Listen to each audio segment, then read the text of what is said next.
Setting up to do a little salt bath annealing here. Johnny went over this, some of it, 6 months ago or so. I had already purchased this, but I only recently started using it. And there are some things I've, done and precautions. Now, first of all, I bought the whole kit and an extra tub of annealing salt. This is my second one. The first one goes fast because you're initially filling that thing up. There's a little left over, and you do go through some. Potassium nitrate, sodium nitrite. Now, they say 500 to 550 C. I'm waiting for it to warm up to 525. 500 really isn't enough. And 550, I guess, kind of shortens the life of your pot. But anyway, all right. 2 canisters. The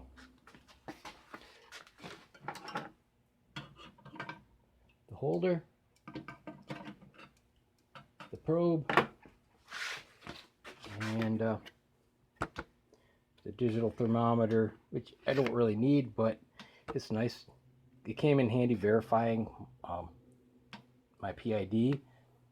I was only a few degrees off from this, so yeah, good. It is a Victor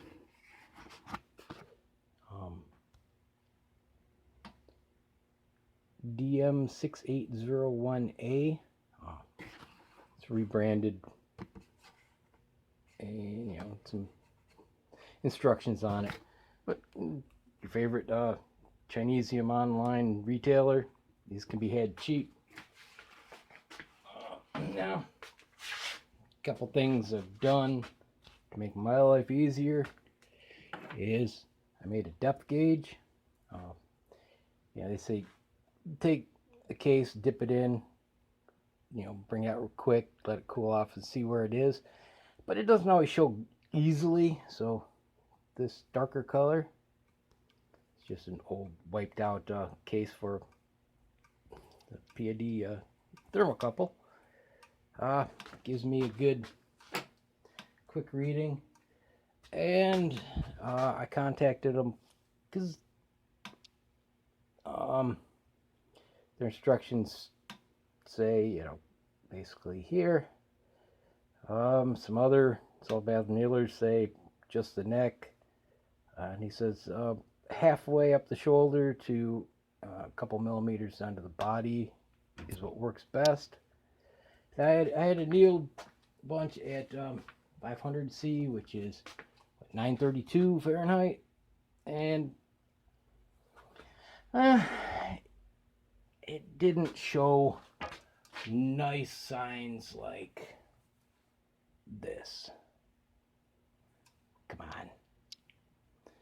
Now at 925 C, which is 977, you get this, which at 500 I had to leave them in for about 10 seconds before I'd see that, and that's really what I'm looking for. That was done at 6 seconds, and whoop, this one was done at 10 seconds for 10 seconds. Come on.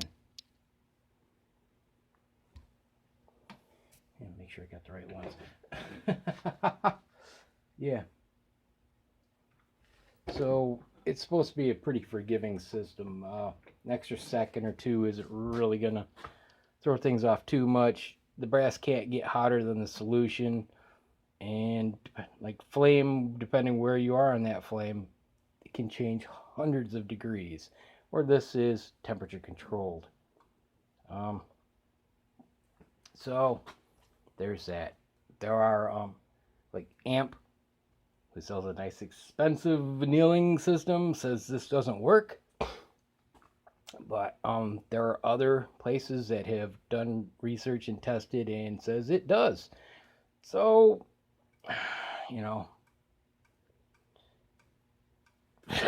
you know, um, one place they did where they checked standard deviation between unannealed and salt bath annealed, and the standard deviation dropped after salt bath annealing, which tells you it's doing something. And they also, I think it's the same one, looked at it under a microscope and looked at the grains after the annealing and the stress relieving and all that, which showed it does something. So, grain of salt. Did I intend that pun? Or didn't I? It just came out that way, but boy, it fit. Yeah. Now, like I said, I made a little depth gauge and setting myself up for success to make things, an easy rhythm or easy to maintain a rhythm. What I did is got an old reloading block I made. It's drilled about that deep, and well, you want base up for this. And if they're just in a container, we know that bases tend to go down. So you're fumbling with them, fighting the time. And this really makes things go nicely. Use a metronome app on my phone, so when I do some, you'll hear it, believe me. Waiting for temps to come up still. That last bit takes a while. Excuse me. Let me think. What else? Yeah, you want your water low and away. So basically, what I've done is put a bucket. I mean, it's within reaching, but put a towel there as a little bit of a splash guard, and it helps. Because like lead, we were talking the same kind of temps, possibly. You're really heating it up, superheated steam. Oh yeah. It says to wait till the salt melts and then put that the plate in the holder. Yeah, right after the salt melts. Don't wait for it to heat up, because the temperature difference that will cause, because the plate will be cool, it will cause the salt to start to splatter, and yeah, not healthy. It's crazy. I just got a teaspoon to add as things get low. But yeah, once it gets up, I got another 30 degrees or so to go. I'll do a few and show you. It's really not bad. You can keep a 3-second rhythm really easily. Setting them up like that. Yeah, 2 seconds isn't hard, but you'll start, dropping temps. 3 seconds can be a strain over time. 4 seconds is, a lazy walk through the park. But not bad. And I guess, if your temps drop, 30, 40 degrees off, your target, you're not too bad, as long as you're above a annealing range. But who wants to let it drop too much? 10, 15 degrees, and I'm like, that's far enough. Give her a rest. But yeah, once this thing's up where it needs to be, I'll come back and do a little bit, and you see, this is actually pretty easy. But yeah, your consumable is your salt. You can buy low temp heat treat salt in bulk. For about $4 a pound or so, shipped. Or there are also recipes out there, including the Ballistic Recreations recipe that he sent to someone overseas where he can't ship the salt. So I'll include all that. But yeah, I'll come back when things are up to temp. I just wanted to get the preliminary stuff out of the way while I had time. I'll be back. All right, in a bit.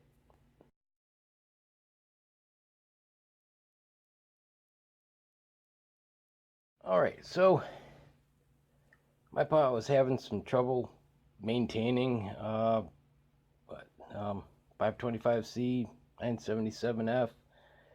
When I first did it, it didn't have any problems, but then I had trouble getting above 930.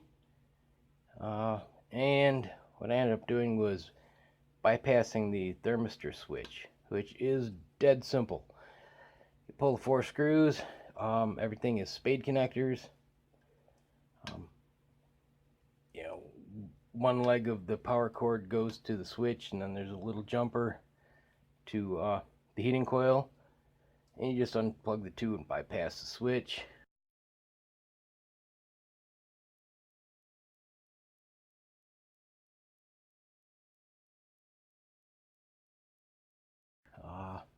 Now it's getting up to temp. Probably that switch was having trouble with making contact and smaller contact point. I do have to do a little more auto tuning. It's not really maintaining it quite like it should yet, but I was bypassing the switch with the hot salt in there. A little frustration and a lot of care. Now, I did some annealing at 500C, which is 932F, and yeah, it works, but that extra temp, what, 45 degrees is it? That's roughly. But yeah, let me start this metronome and kind of show you how easy this really is. Yeah, it comes through pretty loud that way. Basically, I'm going to go 3 seconds in between, let it soak for 6 seconds, and you'll see how easy.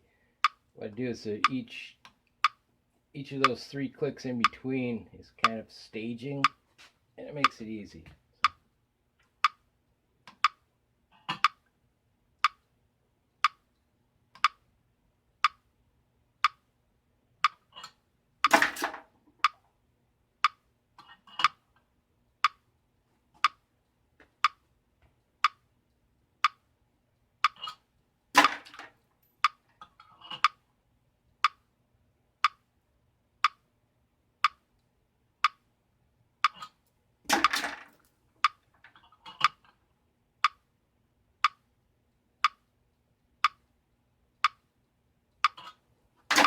It's easy to maintain that 3-second pace in between.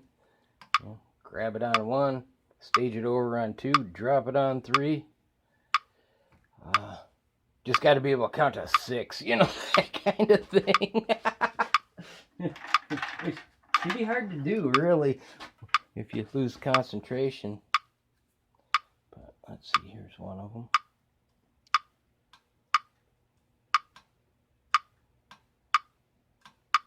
Not too far down. You give it a few more seconds, it'll get down farther a little bit, but let me show you. Let's see. It doesn't go down a whole lot further. Let's see. One left is 6 seconds, and one on the right is 10 seconds from earlier. And really, color is not an indicator of being annealed, but here, let me turn that off. Yeah, but I was looking at flame annealing like most people do, and people saying, in that flame, you got to get it just right, or else you're too hot, too cold, and getting set up just right can be a pain in the butt. And then this is, thermostatically controlled. And why it always made more sense to me was it heats it from the inside and the outside versus just the outside. Theoretically, you'd think it would take half the time to anneal that way. Who knows?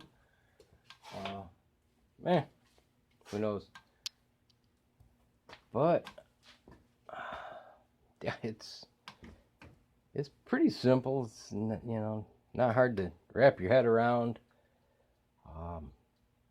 But like I said, I ended up having to mod that, but it's really easy. Now, at 932 500C, no problems at all. I bumped it up to 977 and ran some test batch, just to see. It's like, wow, there's a difference. But yeah, the next time it just didn't want to get up to temp, so I'm thinking a little tarnishing or something on those contacts, or maybe because the contact pads are a little smaller. It's the cheapest way to get into annealing, I think. Like I say, the annealing salt is the consumable versus propane, and it may add up to more in the long run, but you're more controlled on your temps. And there's different places, but I like to one the low temp heat treat salt. They shipped it's around $4.50 a pound, where that was $9 Canadian. You buy a 50-pound bag of it and you're good to go for a long time. Now I recently discovered CShooter. It's on YouTube. He makes a version of this that is adjustable. This sits right in that bevel, so it doesn't drop all the way in. It's got several different size holes around it, and it's basically stainless steel nuts and bolt, 2 plates, and you adjust that top plate down to where you want your anneal line, and you fill the salt to that, which is actually easier to keep track of, I would say. That top goes down in. He sells them on Etsy, $25. You put it together, and it's another alternative. Yeah, I don't know what else to really throw in here, but yeah, seems to work. And yeah, you will get salt all over the place to some extent. And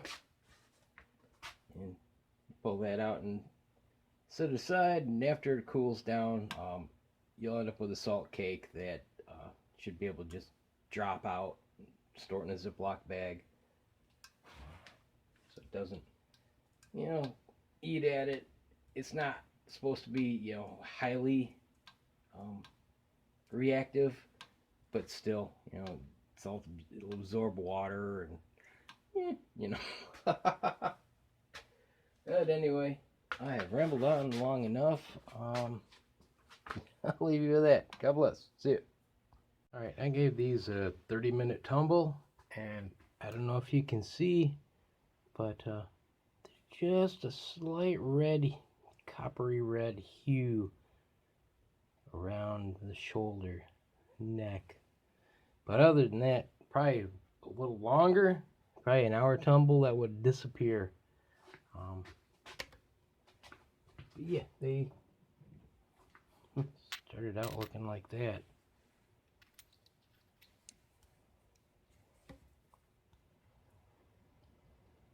So yeah, they clean up quite nicely and quite quickly.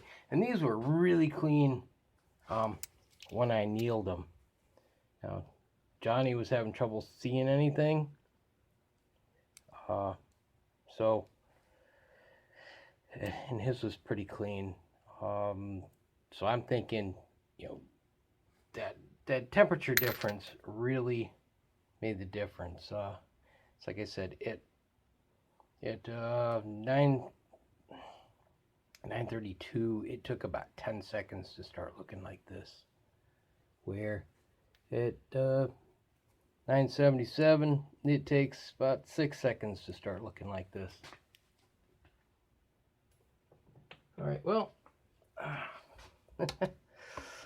I got a lot of annealing to do. Just did this small test batch to test out the increased temperature. I think it's going to work out. After tumbling these, decided to break out the neck tension gauge. And what I've noticed is that these, I have that peening issue. Well, these are even more peened than before. So, thinking those necks have softened up a bit. Let's see if I can get a clear shot of this thing. Get the little steps here, and the 224 step. The peening I can only get. Yeah. What's the thingy? What's the thingy say? The sheet, what they actually are. Because I don't remember. The 221 step. I'm actually having to give them just a little push to get over the 218 step. To get to this. And I'll have to call it neck size to get to where they're supposed to be. Let me. Yeah, that works. Usually they glide right over that one. I gotta give it a little something, and they'll go up to there with peening. And after neck sizing, they'll go up to this point. But yeah, I'm finding that they are. That one wasn't bad, but I can feel a little friction on that. That one won't. Oh, there we go. So yeah, they are actually peened more than usual, which, if I'm reading that right, tells me that these necks have softened up a bit and have peened maybe an extra half thou or so. I don't have any type of gauge to measure that precisely, but hopefully that's a good sign. I'll have to, finish up, call it neck size, load some up, see what happens, and go from there. All right, we're going to roll that little observation in. So I call it neck sized a few, and come on, try to get it somewhat in focus. Ooh, I can see those steps. They go right on nicely. So, yeah. Not sure if it felt a little easier, smoother, or if that was in my imagination. Either could be possible. But, yeah. Looks like something might be happening here. For the better. Yeah, unfortunately, yeah. End of the neck peening problem, but yeah, I'm used to call it neck sizing them anyway, and that helps make it more of a uniform round. So, yeah. and find out if I need to expand a little bit for, you know, for these flat bases, because I've been doing that too. I didn't used to, but the tiny little bit of flare, I mean, not so you can actually even, you know, set a bullet in there, just enough to get a, you know, the tiniest bit of the starter flare, and it makes it easier. But I'm gonna try without and just see, and yeah, hopefully it will show some progress. All right, in a bit. Yeah, I tried seeding without flaring, and usually I give it just the tiniest bit of flare.